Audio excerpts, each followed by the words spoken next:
उसका पति युद्ध के मैदान में जाने वाला है और वो अपनी पत्नी के प्रेम में इतना उलझा हुआ है कि मतलब वो उससे एक निशानी मांगता है ताकि युद्ध भूमि में उसे देखकर वो अपनी रानी को याद कर सके। और वो रानी क्या करती है?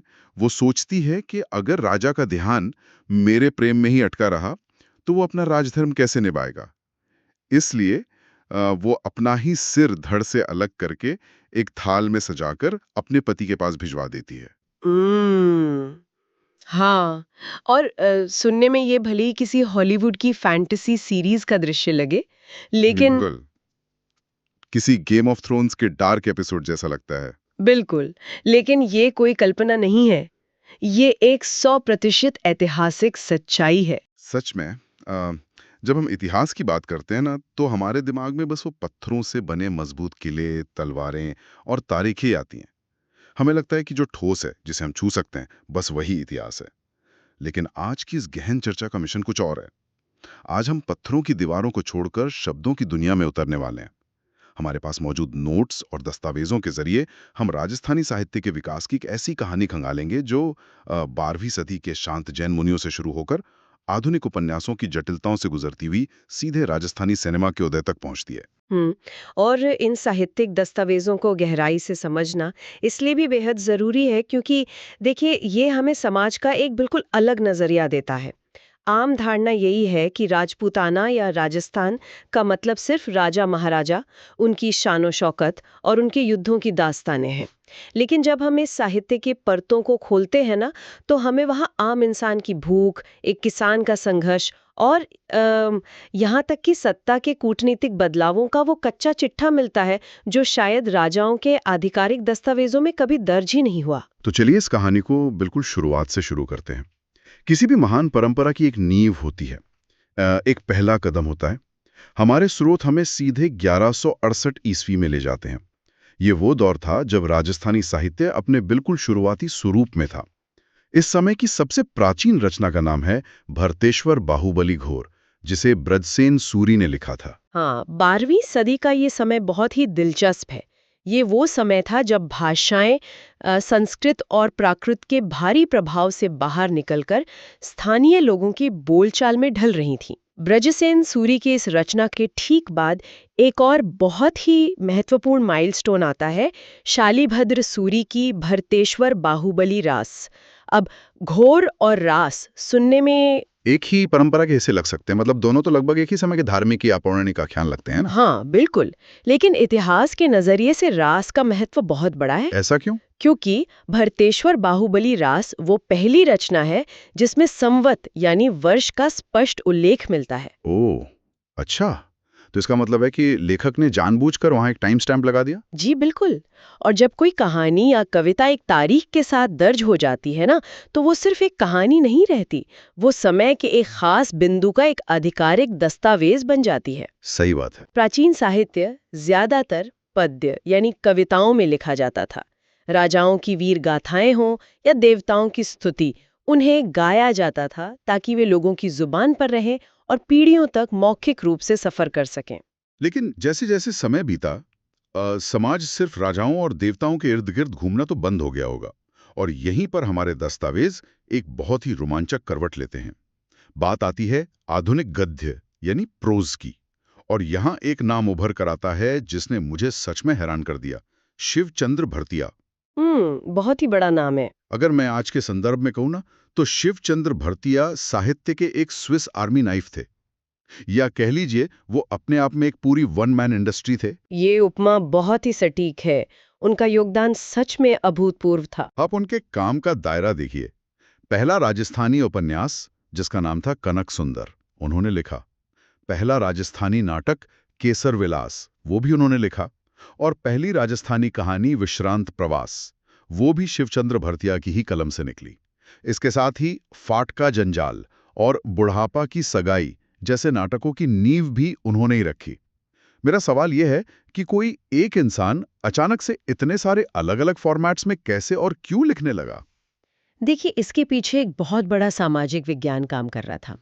जैसे मैंने कहा, प्राचीन काल में कविताएं इसलिए गाई जाती थीं क्योंकि विषय बहुत भव्य होते थे, युद्ध, भगवान, महाकाव्य। लेकिन जब समाज आधुनिक होने लगा तो इंसान की रोजमर्रा की जिंदगी जटिल होने लगी। मतलब आम इंसान की आम समस्याएं शुरू हो गईं। बिल्कुल। बुढ़ापे में अकेलेपन का डर, आर्थिक परेशानियां, पारिवारिक कलह, सामाजिक कुरीतियां।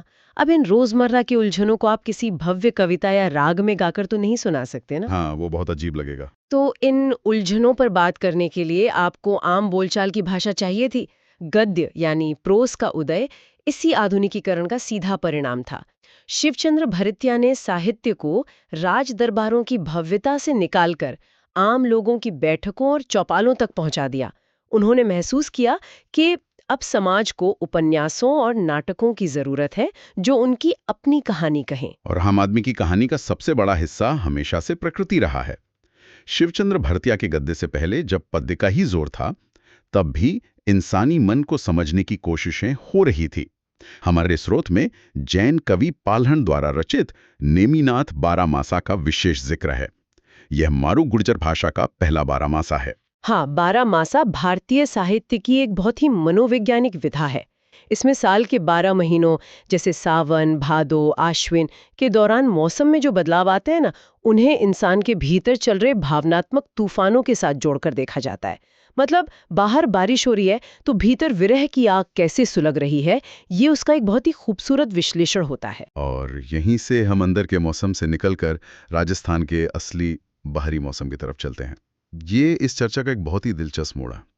जब आधुनिक राजस्थानी काव्य कृति की शुरुआत होती है, तो पहली महत्वपूर्ण रचना आती है चंद्र सिंह बिरकाली की बादली। बादली यानी बादल।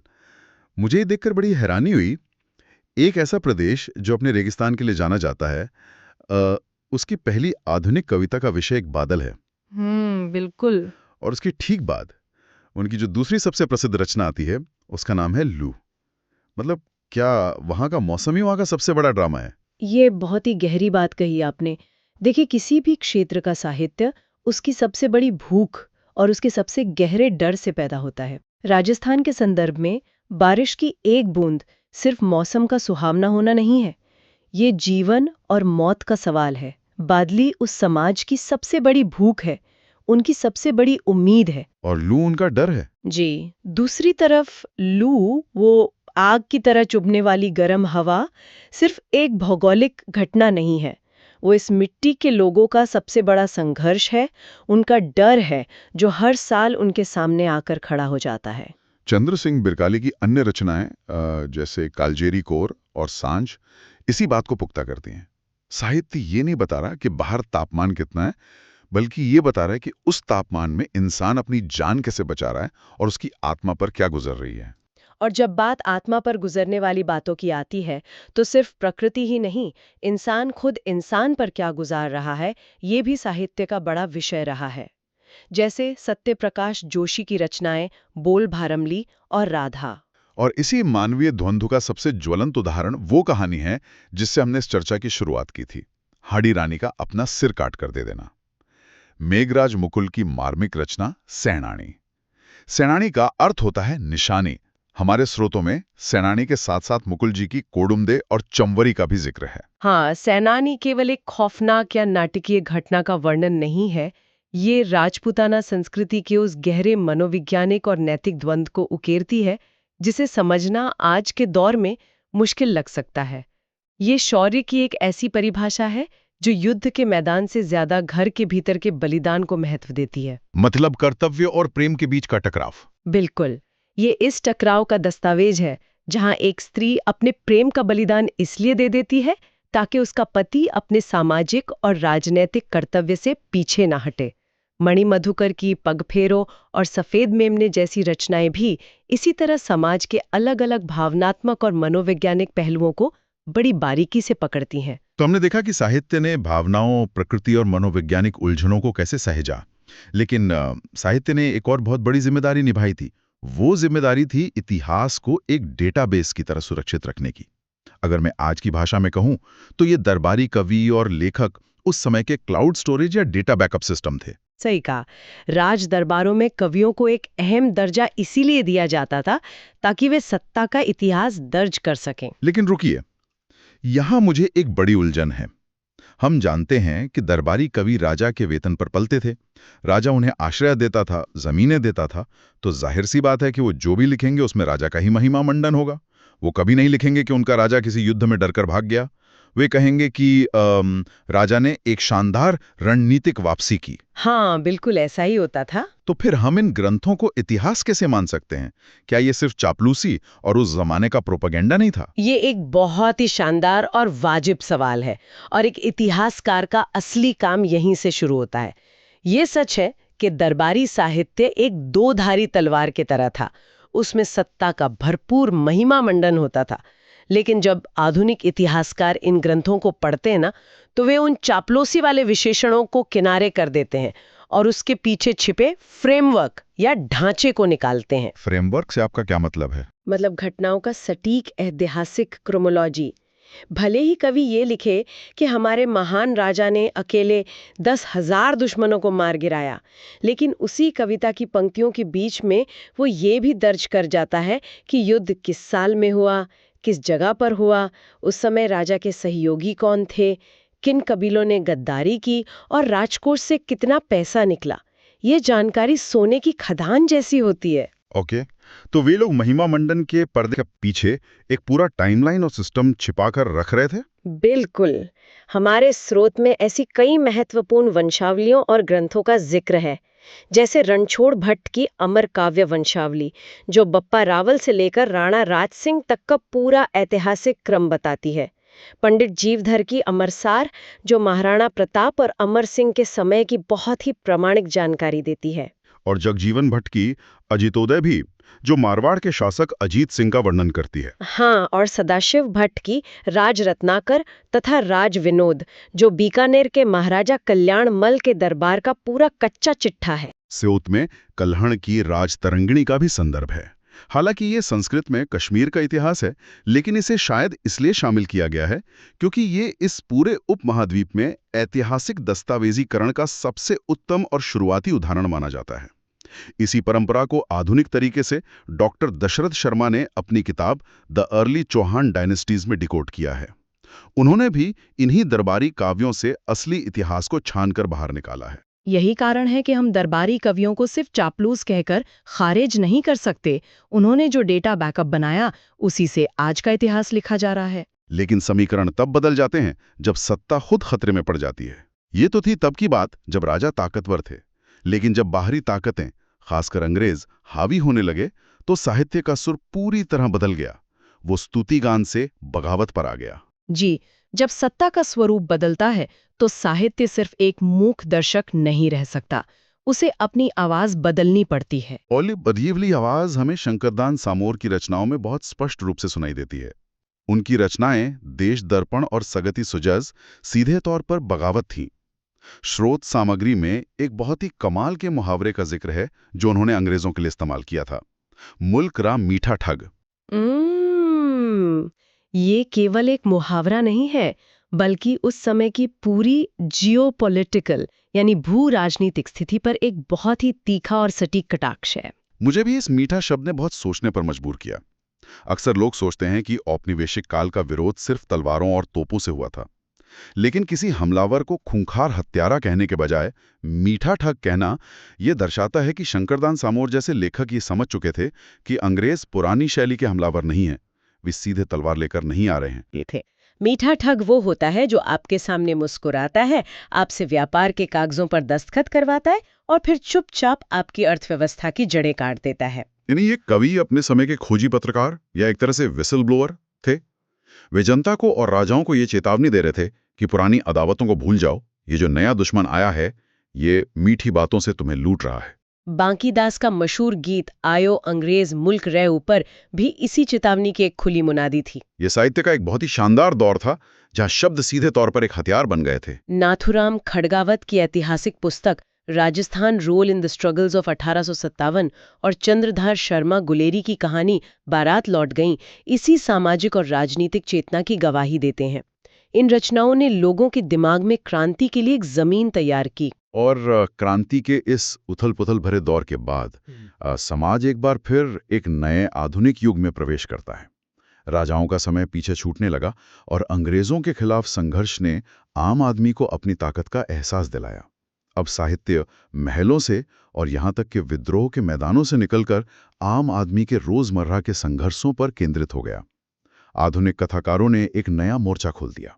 हाँ, यहाँ हम उस युग में आ जाते हैं जहाँ कहानी का नायक कोई राजा या विद्रोही सैनिक नहीं, बल्कि सड़क पर खड़ा एक आम इंसान है। इस आधुनिक दौर में रांगे राघव का नाम बहुत प्रमुखता से आता है।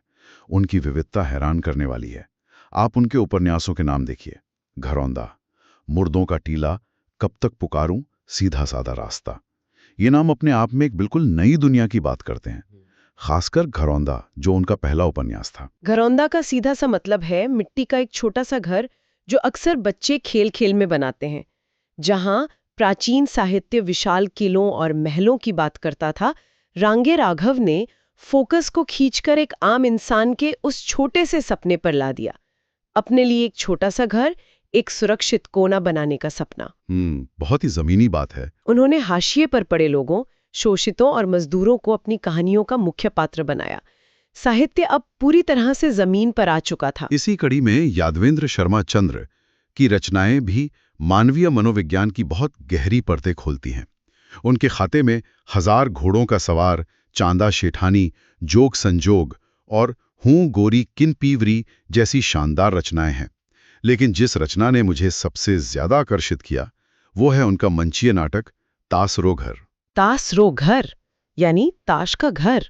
हाँ, इसे सुनते ही मुझे तुरंत हाउस ऑफ कार्ड्स सीरीज की याद आ गई। ये कितनी दिलचस्प बात है ना कि चाहे हम किसी आधुनिक अंतर्राष्ट्रीय शो की बात करें या राजस्थानी साहित्य की, मानवीय रिश्ते, समाज का खोखलापन और सत्ता का लालच, ये सब हर जगह एक जैसे ही हैं। एक ताश के महल की तरह जहां एक पत्ता खिसकने पर पूरा ढांचा ढह जाता है। बिल्कुल, यावेंद्र शर्मा ने बड़ी ही सटीकता से इन नाजुक रिश्तों और सामाजिक विडंबनाओं को मंच पर उतारा। नथमल जोशी की रचनाएं जैसे आभे पटकी और एक बिन्नी दो बींद भी इसी तरह समाज के ताने बाने और मानवीय उलझनों पर बहुत ही बेबाकी से बात करती हैं। लेकिन शब्दों और पन्नों की भी एक सीमा होती है। जैसे जैसे समाज और तकनीक आगे बढ़ी, कहानी कहने का माध्यम भी बदल गया। और यहां से हमारे सफर में एक बहुत ही बड़ा और अहम विजुअल जंप आता है। साहित्य पन्नों की सीमाओं को लांघकर रुपहरे पर्दे यानी सिनेमा तक पहुंच गया। ये बदलाव बहुत ही स्वाभाविक था। सिनेमा साहित्य का ही एक अगला तकनीकी विस्तार है। जब आम आदमी की कहानियों को और बड़े दर्शक वर्ग तक पहुंचाने की जरूरत महसूस हुई, तो माध्यम का बदलना तय था। हमारे स्रोत इस सिनेमाई सफर के बिल्कुल शुरुआती और अहम बिंदुओं को रेखांकित करते हैं। राजस्थानी भाषा की पहली फिल्म नजराना के साथ इस नए युग की शुरुआत हुई। इसके बाद बाबा सारी लाडली आई, जो राजस्थानी सिनेमा की पहली लोकप्रिय फिल्म बनी। इसने आम घरों तक अपनी जगह बनाई। और दिलचस्प बात यह है कि बच्चों को भी इस सफर में पीछे नहीं छोड़ा गया। डुंगरारो भेद के रूप में पहली बाल फिल्म सामने आई। यह सिनेमाई यात्रा इस बात को प्रमाणित करती है कि भाषाएं और संस्कृतियां कभी मरती नहीं हैं, वे सिर्फ अपना रूप बदलती हैं। जो कहानियां कल तक लोकगीतों और बारामासा में गाई जाती थीं, जिन्हें बाद में उपन्यासों और नाटकों में पढ़ा गया, वही भावनाएं अब कैमरे के लेंस और बड़े पर्दे के जरिए लोगों तक पहुंच रही थीं। माध्यम बदल गया, लेकिन माटी की गंध और इंसानी जज्बात वही रहे। तो आज हमने सच में एक बहुत ही लंबी और अविश्वसनीय यात्रा तय की है। 12वीं सदी के भरतेश्वर बाहुबली घोर के प्राचीन श्लोकों से शुरू होकर शिवचंद्र भारतीया के पहले आधुनिक गद्य तक का सफर। फिर बादली और लू के जरिए हमने मौसम के उस खौफ और उम्मीद को महसूस किया जो इंसान के भीतर भी तूफान ला देता है। हमने दरबारी कवियों के उस क्लाउड स्टोरेज पर भी सवाल उठाया और उसमें से असली इतिहास निकालने की प्रक्रिया को समझा। और हमने ये भी देखा कि कैसे शंकरदान सामोर जैसे विसल ब्लोअर कवियों ने बिना किसी खौफ के नई अंग्रेजी सत्ता को मीठा ठग कहकर आम जनता को आगाह किया। बिल्कुल। और अंत में रांगे राघव के घरौंदा से होते हुए ताश के घरों के दरकने और पहली राजस्थानी फिल्म नजराना तक हमने देखा कि कैसे कहानियां हमेशा अपना रास्ता खोज ही लेती हैं। इस पूरी चर्चा का अगर एक सबसे महत्वपूर्ण निष्कर्ष निकाला जाए तो वो ये है कि ज्ञान सिर्फ तथ्यों, तारीखों या किताबों के नामों को रटने का विषय नहीं है। ज्ञान वही मूल्यवान है जो आपको नई दृष्टि दे। राजस्थानी साहित्य सिर्फ एक क्षेत्रीय भाषा का बंद इतिहास नहीं है, ये मानवीय संवेदनाओं, राजनीतिक उथल-पुथल और प्रकृति के साथ हमारे असीमित संघर्ष का एक बहुत ही विस्तृत, प्रामाणिक और जीवंत नक्शा है। ये बिल्कुल सच है। अक्सर इतिहास का मूल्यांकन वहाँ के राजाओं के वैभव, उनके द्वारा बनाए गए पत्थरों के किलों और उनकी जंग लगी तलवारों के आधार पर किया जाता है। लेकिन इस पूरी चर्चा के बाद एक बहुत ही गहरा विचार सामने आता है जिस पर हमें सोचना चाहिए। क्या किसी समाज का असली इतिहास उन बेजान पत्थरों और लोहे के हथियारों में छिपा होता है, या फिर उन पन्नों, लोकगीतों और नाटकों में जिन्हें वहाँ के आम लोगों ने अपने सुख दुख के बीच रचा, गाया और हर रोज जिया? अगली बार जब भी कोई क्षेत्रीय कहानी या लोक कथा सामने आए, तो ये सोचना यकीनन दिलचस्प होगा कि वो अपने भीतर कौन सा ऐसा भूला हुआ इतिहास समेटे हुए है जिसे शायद कभी किसी किले की दीवारें भी नहीं बता सकती।